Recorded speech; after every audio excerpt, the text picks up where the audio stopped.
নির্যাতিত নেতা মোশাররফ হোসেন এবং সংগঠনের বিভিন্ন পর্যায়ের দায়িত্বশীল ভাইয়েরা, সম্মানিত ওলামায়ে বিভাগের ওলামায়ে কেরাম, আপাময় জনতা, ছাত্র যুবক ভাইয়েরা, আসসালামু আলাইকুম ওয়া রাহমাতুল্লাহি ওয়া বারাকাতুহু।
জমিন ছিল এই ন্যায় এবং ইনসাফ ভিত্তিক শব্দ উচ্চারণ থেকে বঞ্চিত।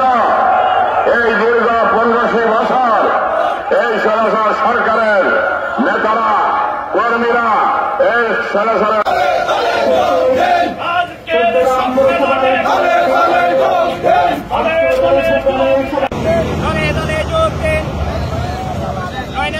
মাটি